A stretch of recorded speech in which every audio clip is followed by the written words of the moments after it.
राष्ट्रवादी काँग्रेस शरदचंद्र पवार पक्षाचे गटाचे अध्यक्ष खासदार शरद पवार 2 दिवस सांगली जिल्ह्याच्या दौऱ्यावर आले। त्यावेळी खानापूर आटपाडी मतदारसंघाचे माजी आमदार सदाशिव पाटील यांचे सुपुत्र व अजितदादा गटाचे जिल्हाध्यक्ष वैभव पाटील तसेच भाजपचे माजी आमदार राजेंद्र अण्णा देशमुख यांनी खासदार शरद पवार यांची भेट घेतली आहे। दोघे जण शिंदे गटाविरोधात लढण्यासाठी तुतारी फुंकणार असल्याचे वृत्त आहे, पण यापैकी कोण याचा निर्णय झाला नाहीये।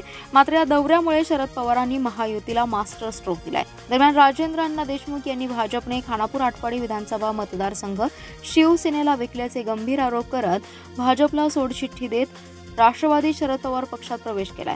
महायुतीचे नेते माजी आमदार राजेंद्र अण्णा देशमुख, सदाभाऊ पाटील आणि वैभव पाटील यांनी सांगलीत शरद पवार यांची भेट घेत चर्चा केली। त्यामुळे जिल्ह्यात शरद पवार राजकीय भूकंप करणार का याकडे लक्ष लागलंय।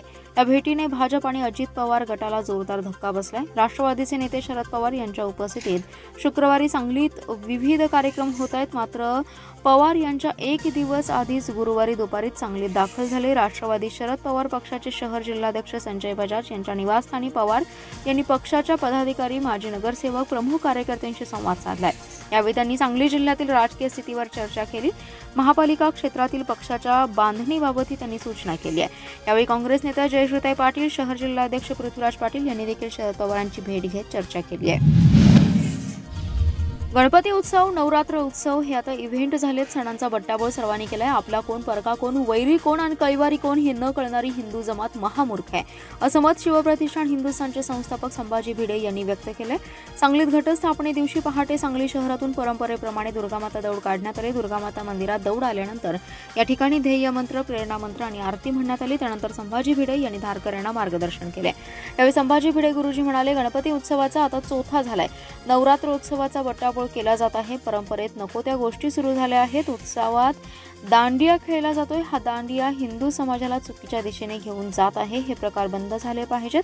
आम्हाला या गोष्टी मान्य नाहीत, त्या बंद पाडल्या जातील असा इशारा त्यांनी यावेळी बोलताना दिलाय। शिवाजी महाराजांनी हिंदू समाजाला जगाचा बाप व्हायचा मार्ग शिकवलाय। आम्हाला छत्रपती शिवाजी महाराज, छत्रपती संभाजी महाराजांच्या विचाराचा देश घडवायचा आहे। तो घडवण्याची ताकद आम्हाला मिळावी अशी प्रार्थना आम्ही आईच्या चरणी करत असल्याचं ते म्हणाले।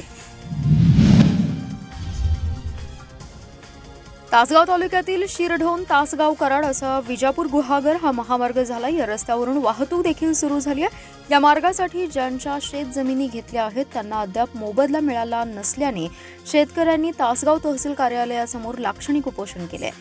विजापूर गुहागर राष्ट्रीय महामार्ग कार्यान्वित होऊन 3 वर्षांपेक्षा जास्त कालावधी झाला। या महामार्गाचं रुंदीकरण करताना शेतकऱ्यांच्या जमिनी घेण्यात आल्या होत्या, पण प्रत्यक्षात शेतकऱ्यांची त्यावेळी महामार्गाच्या कडेला असलेली जमीन संयुक्त मोजणी न करता घेतली। त्यावेळी अस्तित्वात असलेली झाडे, स्थावर मालमत्ता निष्कासित करीत असताना तुमची हद्द नाही असं खोटंच सांगून महामार्गाचं काम केलंय।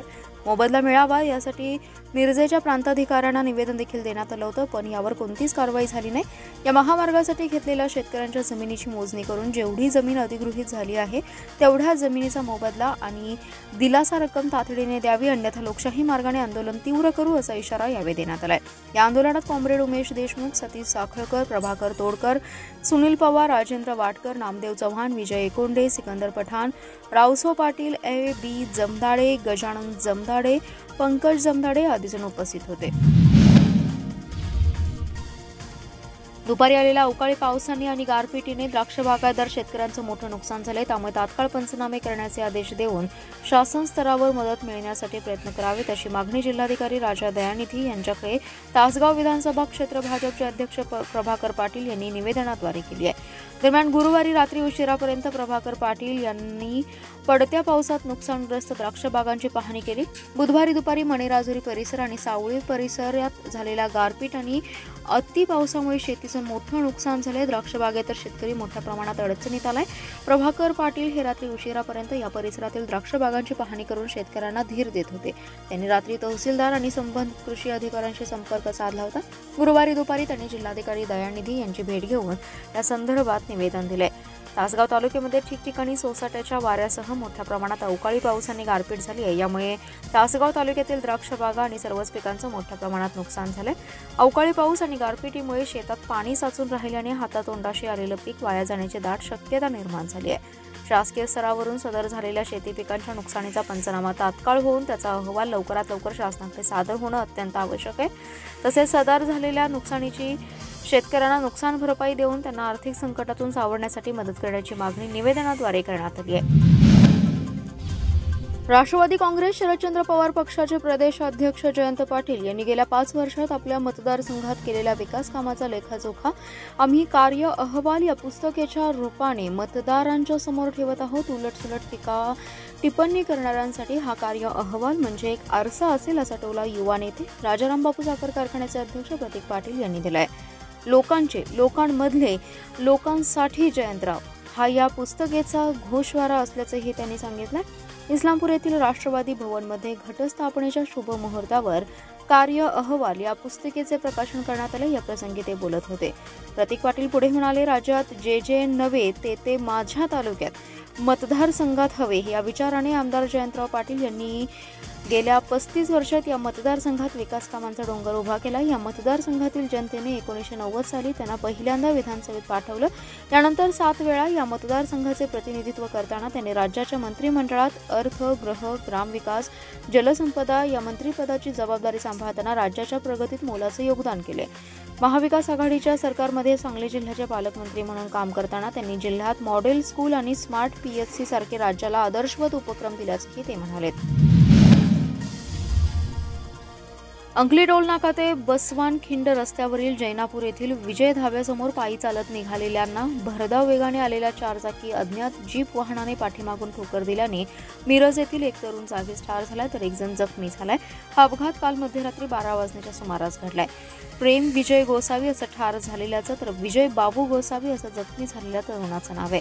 मिरज येथून कोल्हापूर येथे महालक्ष्मी देवीचं दर्शन घेऊन नवरात्रात तेल टाकण्यासाठी पायी चालत निघालेले दोघे तरुण अंकली टोल नाक्यापासून बसवान खिंडकडे जाणाऱ्या नव्या कोल्हापूर बायपास रस्त्यावरून जैनापूर गावच्या हद्दीत असलेल्या विजय ढाब्यासमोर त्यांना पाठीमागून भरधाव वेगाने आलेल्या अज्ञात 4 चाकी जीपने ठोकर दिली. यामध्ये प्रेम गोसावी हा जागीच ठार झाला. विजय हा गंभीर जखमी झाला. ही घटना रात्री 12 वाजण्याच्या सुमारास घडली आहे. अपघातानंतर वाहन चालक आपले वाहन घेऊन तिथून पसार झाला. याबाबत जयसिंगपूर पोलिसात गुन्हा नोंद झालाय. पोलीस निरीक्षक सत्यवान हाके यांच्या मार्गदर्शनाखाली तपास सुरू आहे. सांगलीत घटस्थापने दिवशी पहाटे सांगली शहरातून परंपरेप्रमाणे श्री शिवप्रतिष्ठान हिंदुस्थानच्या वतीने दुर्गामाता दौड काढण्यात आली. दुर्गामाता मंदिरात दौड आल्यानंतर या ठिकाणी ध्येय मंत्र, प्रेरणा मंत्र आणि आरती म्हणण्यात आली. त्यानंतर संभाजी भिडे यांनी धारकऱ्यांना मार्गदर्शन केलंय. शहरातील प्रमुख मार्गावरून निघालेल्या या दौडीमध्ये भाजपचे नेते सम्राट महाडिक यांच्यासह विविध क्षेत्रातील मान्यवर, नागरिक, धारकरी सहभागी झाले. शिवतीर्थावर पहाटे 5:30 वाजता दुर्गामाता दौडीस प्रारंभ झाला. तिथून महापालिका, राजवाडा चौक, पटेल चौक, आमराई, कॉलेज कॉर्नर या मार्गे ही दौड दुर्गामाता मंदिराजवळ आली. यावेळी दुर्गामातेची आरती, पूजा आणि त्यानंतर प्रेरणा मंत्र सादर झाले. त्यानंतर ही दौड Meera housing society, timber area, college corner, Amrai अशा मार्गे पुन्हा शिवतीर्थावर आली. त्याच ठिकाणी पुन्हा ध्येय मंत्र, प्रेरणा मंत्र सादर करून समारोप करण्यात आला. भगवे ध्वज, पांढरा कुर्ता, पायजमा, भगवा शेला आणि डोक्यावर भगवे फेटे या चढवून उत्साहात आणि शिवरायांच्या प्रेरणा मंत्राचा उच्चार करत कार्यकर्ते मोठ्या संख्येने दौडीत सहभागी झाले. शिवज्योतीला मानवंदना देत पहिल्या दिवशीच्या दौडीची सांगता झाली. दौडीच्या मार्गावर पहाटे 5 वाजल्यापासून मोठा पोलीस बंदोबस्त लावण्यात आला होता. गेल्या अनेक वर्षांपासून सुरू असलेली दुर्गामाता दौड प्रतिवर्षाप्रमाणे शांततेत पार पडली आहे. पोलीस निरीक्षक संजय मोरे, मुकुंद कुलकर्णी, प्रवीण कुमार कांबळे यांनी चोख पोलीस बंदोबस्त ठेवला. जत शहर व जत तालुका हा कायमस्वरूपी दुष्काळाच्या झळा सोसत आहे. जत शहरातील पिण्याच्या पाण्याचा प्रश्न अत्यंत गंभीर झाला होता. गेल्या अनेक वर्षांपासून जत येथील महिला भगिनी आणि नागरिकांची मागणी होती की जत शहरात शाश्वत पाणी पुरवठा योजना झाली पाहिजे, परंतु ते काम रखडलं होतं. आमदार पडळकर यांनी गेल्या 2 महिन्यांपासून सरकारकडे पाठपुरावा केला. त्या पाठपुराव्याला अखेर यश आलं. आज महाराष्ट्र शासनाने नगरोद्यान महाअभियान अंतर्गत या योजनेतून जत शहरासाठी 77 कोटी 94 लाख रुपये पाणी पुरवठा योजनेसाठी मंजूर केले. जत शहरासाठी ही खूप आनंदाची बाब आहे. आमदार पडळकर यांनी जत शहरवासियांच्या वतीने मुख्यमंत्री एकनाथ शिंदे आणि उपमुख्यमंत्री देवेंद्र फडणवीस आणि सर्व अधिकारी ज्यांनी योजना मंजूर करण्यासाठी मेहनत घेतली, तसेच जत नगरपंचायतचे CEO आणि कर्मचारी यांचे मी मनपूर्वक आभार व्यक्त करतो आणि आचारसंहिता लागू होण्यापूर्वी या योजनेचे टेंडर कसे निघेल याचा आम्ही प्रयत्न करणार आहोत. जत शहरातील प्रत्येक घरामध्ये स्वच्छ पाणी मिळेल ही योजना पूर्ण करण्यास आम्ही कटिबद्ध राहणार असल्याचे आमदार पडळकर म्हणाले. सांगली येथील उपप्रादेशिक परिवहन विभागाचे कार्यालय एका छताखाली करावे, शिवाय नव्याने सुरू केलेल्या कार्यालय चिखलमय झाले त्या ठिकाणी मुर्मीकरण करावं अशी मागणी भाजपा महिला मोर्चाच्या प्रदेश सरचिटणीस स्वाती शिंदे यांनी उपप्रादेशिक विभागाचे अधिकारी प्रसाद गाजरे यांच्याकडे केली आहे। यावेळी स्वाती शिंदे म्हणाल्या, सांगलीतील आरटीओ कार्यालय हे माधवनगर येथील औद्योगिक वसाहतमध्ये चालू होतं, पण जुलै महिन्यामध्ये हे कार्यालय औद्योगिक वसाहतीतून जमीन जागेमध्ये म्हणजेच जुना बुधगाव रोडवरील जागेमध्ये स्थलांतरित करण्यात आले। येथील लर्निंग लायसन्स विभागास अडचण येत असल्यामुळे पुन्हा लर्निंग लायसन्स करिता माधवनगरला नागरिकांना जावं लागते। हे एका छताखाली करणं आवश्यक आहे। तसेच उपप्रादेशिक कार्यालयाचा परिसर हा 44 गुंठ्यांचा असून इमारतीच्या शेजारील सर्व भागांमध्ये प्रचंड प्रमाणात गवत वाढले, रस्ता चिखलमय झालाय, अनेक ठिकाणी पाणी साचले, आत येण्यासाठी रस्ता नाहीये, त्यामुळे कामाकरिता येणारी वाहने ही रोडवरच उभी केली जातात, त्यामुळे रस्त्यावरून ये-जा करणाऱ्या लोकांना प्रचंड प्रमाणात त्रास होतोय। या नवीन जागेमध्ये येण्यासाठी चांगला रस्ता हवा, उर्वरित भागांमध्ये पेविंग ब्लॉक हवे, तसेच वाहने लावण्यासाठी शेड करावे अशी मागणी देखील ॲडव्होकेट स्वाती शिंदे यांनी केली आहे।